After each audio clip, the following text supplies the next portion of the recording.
Perkenalkan, nama saya Meiti Melani Lameriwa, NIM 2019-36043 dari Prodi Pendidikan Bahasa Inggris kelas A. Di sini saya akan menjelaskan materi apa saja yang telah kami dapat di mata kuliah Pendidikan Agama Kristen. Yang pertama yaitu perspektif Kristiani mengenai hakikat dan tanggung jawab. Yang kedua, Allah dalam kekristenan. Yang ketiga, perspektif Kristiani mengenai moral. Yang keempat, iman Kristen dan ipteks. Yang kelima, perspektif Kristiani mengenai masyarakat yang berkeadaban. Yang keenam, perspektif Kristiani mengenai politik. Yang ketujuh, perspektif Kristiani mengenai hukum. Dan yang terakhir yaitu kerukunan hidup antar umat beragama. Termasuk yang pertama yaitu perspektif Kristiani mengenai hakikat dan tanggung jawab. Manusia diciptakan oleh Tuhan tidak hidup sendiri-sendiri saja. Oleh karena itu, manusia bertanggung jawab atas hidup manusia sendiri dan bertanggung jawab untuk lingkungannya, bertanggung jawab kepada sesamanya, bahkan bertanggung jawab untuk Allah. Untuk itu, alam yang Tuhan berikan atau orang-orang yang Tuhan berikan, kita harus menjaganya, kita harus bertanggung jawab atas hidup mereka. Seperti contoh, bertanggung jawab atas diri kita sendiri adalah kita tidak memakai narkoba atau sesuatu yang merusak diri kita sendiri. Yang kedua yaitu bentuk dari tanggung jawab terhadap sesama, yaitu ketika melihat sesama kita kekurangan dan kita kelebihan, kita harus membantu mereka. Yang ketiga yaitu tanggung jawab kepada Allah, berarti seluruh atau semua perbuatan kita di dunia ini terhadap lingkungan maupun sesama maupun diri kita harus bertanggungjawabkannya kepada Allah, baik itu saya maupun semua orang. Masuk yang kedua yaitu Allah dalam kekristenan. Dalam kekristenan Allah disebut Bapa dalam pengertian yang tidak pernah dikenal sebelumnya. Selain sebagai pencipta dan pemelihara ciptaannya dan pelindung bagi anak-anaknya dan umatnya, Bapa dikatakan mempunyai hubungan yang kekal dengan anaknya yang tunggal, yaitu Yesus. Hal ini menunjukkan bahwa Kristus adalah anak Allah yang lahir dari Dia. Hal ini menyiratkan suatu hubungan yang eksklusif dan akrab yang menjadi hakikatnya yang khas. Tidak seorang pun mengenal Bapa selain anak, dan tidak seorang pun yang mengenal anak selain Bapa. Dan dalam Matius 11 ayat 27, Kristen ini adalah ungkapan dari pengertian tentang Bapa yang menjadi hakikat sifat Allah, suatu hubungan yang kekal. Bentuk dominan dari teologi ini menyatakan bahwa hubungan ini merupakan misteri Kristen yang disebut Tritunggal, yaitu Allah, Bapa, Anak, dan Roh Kudus. Ketiga yaitu perspektif Kristiani mengenai moral. Manusia sebagai makhluk ciptaan Tuhan memiliki nilai-nilai moral dalam dirinya. Manusia memiliki karakter ganda, yakni sebagai makhluk pribadi dan makhluk sosial. Manusia sering menyamakan istilah etika dan moral. Kedua istilah ini dianggap memiliki kesamaan arti karena menunjukkan pada perbuatan atau tingkah laku manusia. Yang disebut dengan moral Kristiani adalah tidak melakukan hal-hal yang di luar dari dalam Alkitab seperti seks bebas, narkoba, dan obat-obat terlarang, mengonsumsi minuman-minuman keras, HIV/AIDS, pornografi, kumpul kebo, homoseks, lesbien, kemiskinan, konsumerisme, materialisme, hedonisme, suap, tindak kekerasan, korupsi, kolusi, dan nepotisme. Yang keempat yaitu iman Kristen dan ipteks. Iman dalam perjanjian lama yaitu emunah dari bahasa Ibrani, artinya percaya, dalam Habakuk 2 ayat 4 dan dalam Ulangan 32 ayat 20. Sedangkan dalam perjanjian baru yaitu dari bahasa Yunani, iman adalah pistis yang artinya iman, dan yang tertulis dalam Roma 1 ayat 17 dan Galatia 3 ayat 11 dan Ibrani 10 ayat 38 serta kitab-kitab lainnya. Dan secara umum, iman adalah penyerahan diri kepada Allah. Iman Kristen terhadap iptek. Iman Kristen memandang iptek sebagai kelengkapan dari anugerah Allah. Mengapa disebut sebagai anugerah Allah? Karena iptek merupakan pemberian dari Allah. Melaluinya manusia dapat mewujudkan panggilan untuk mengembangkan kehadiran yang manusiawi. Iptek adalah pemberi Tuhan. Iptek adalah karunia dari Allah, merupakan dari segala ilmu pengetahuan. Untuk itu, manusia diminta untuk mengembangkan iptek secara manusiawi.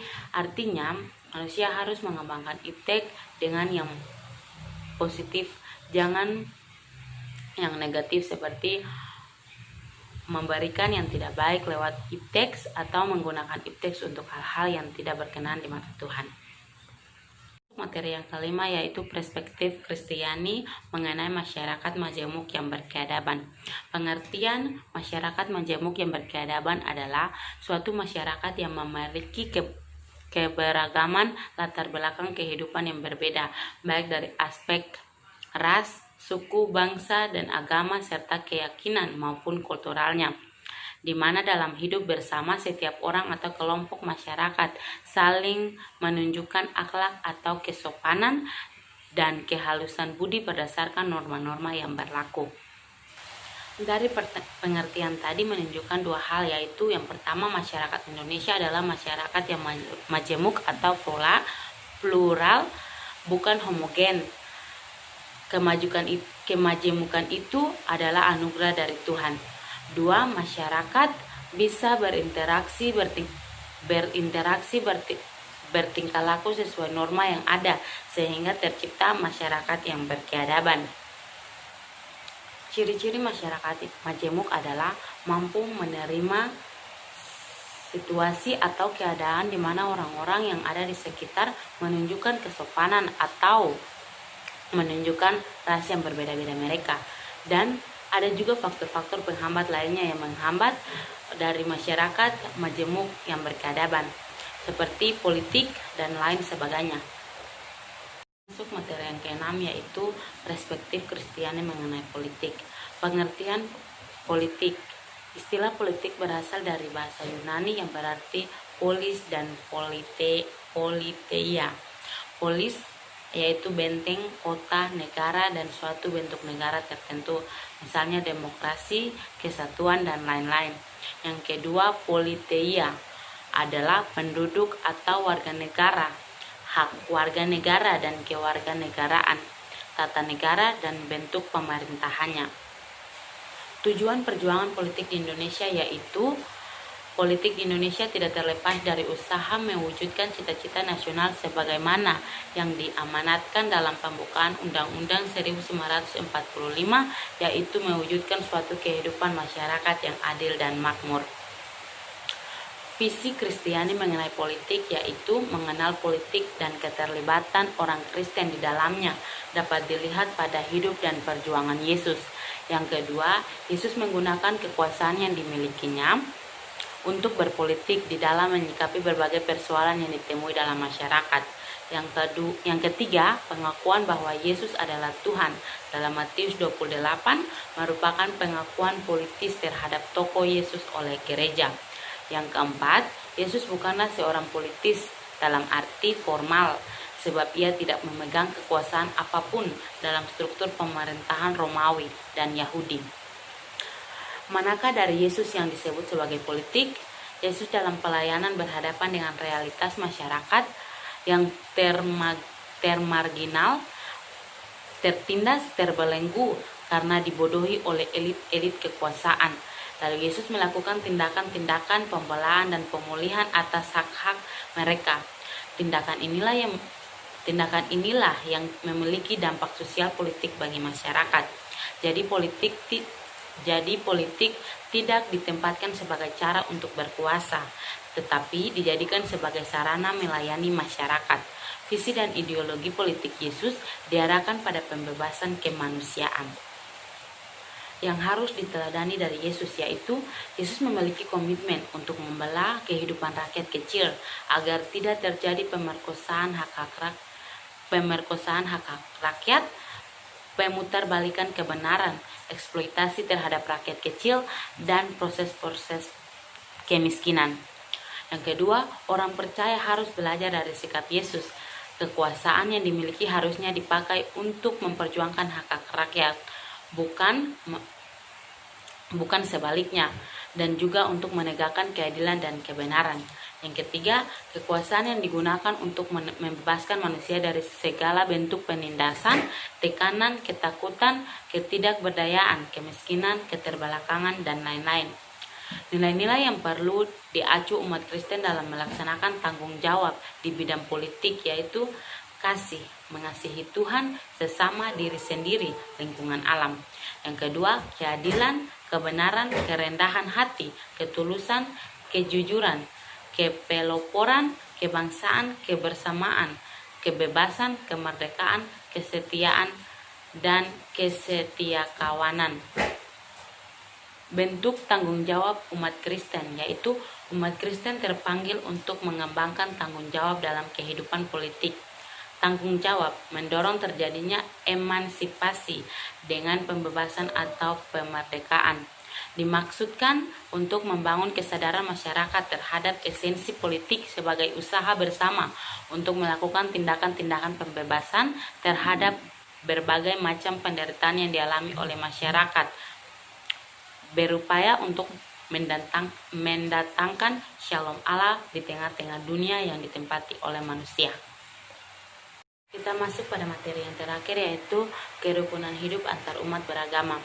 Pengertian kerukunan hidup adalah situasi hidup bersama di mana di dalamnya tercipta kedamaian, ketentraman, kebahagiaan, ketenangan, ketertiban, kenyamanan, tidak ada konflik atau pertentangan, kepentingan antar warga masyarakat yang ada di lingkungan sekitar.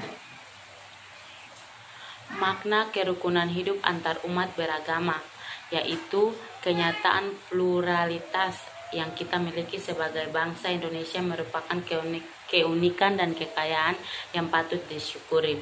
Hidup bersama dalam konteks masyarakat seperti ini membutuhkan toleransi, solidaritas, dialog, dan kerjasama yang baik yang dilandasi oleh keterbukaan, kejujuran, dan ketulusan hati. Tanpa keempat hal dimaksud, sulit terwujud suatu kerukunan hidup. Melaluinya kita ditolong dan didorong untuk mengubah dan memperbaiki image atau gambaran kita yang mungkin keliru mengenai pihak lain. Bila tidak demikian, akan terjadi konflik atau kekerasan yang bernuansa sara. Nilai-nilai kehidupan yang perlu dikembangkan dalam membangun kerukunan hidup antar umat beragama, yaitu mengembangkan sikap hormat menghormati dan kerjasama antar pemeluk agama.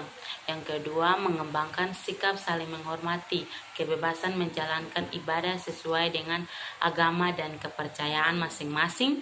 Yang ketiga, tidak memaksakan suatu agama dan kepercayaan kepada orang lain. Yang keempat, mengakui dan memperlakukan sesama manusia sesuai harkat dan martabatnya sebagai makhluk ciptaan Tuhan. Yang kelima, mengakui persamaan derajat, persamaan hak dan kewajiban setiap manusia tanpa membedakan suku, keturunan, agama, jenis kelamin, warna kulit, dan lain-lain. Yang keenam yaitu mengembangkan sikap saling mencintai sesama manusia. Yang ketujuh, mengembangkan sikap tenggang rasa. Yang kedelapan, mengembangkan sikap tidak semena-menanya kepada orang lain. Yang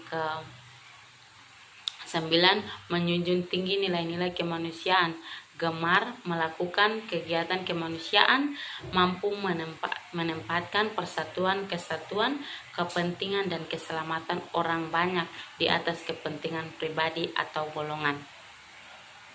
Berikut adalah rela berkorban, tidak boleh memaksakan kehendak orang lain, mengutamakan musyawarah dalam pengambilan keputusan untuk kepentingan bersama dengan semangat kekeluargaan.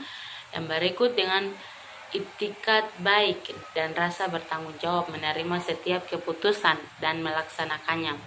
Berikut mengembangkan kegiatan gotong royong atau kerjasama dan menjaga keseimbangan antara hak dan kewajiban. suka memberi pertolongan kepada orang lain. Sekian materi-materi yang tadi yang kami dapat pada semester ini di mata kuliah Pendidikan Agama Kristen. Semoga bermanfaat. Terima kasih.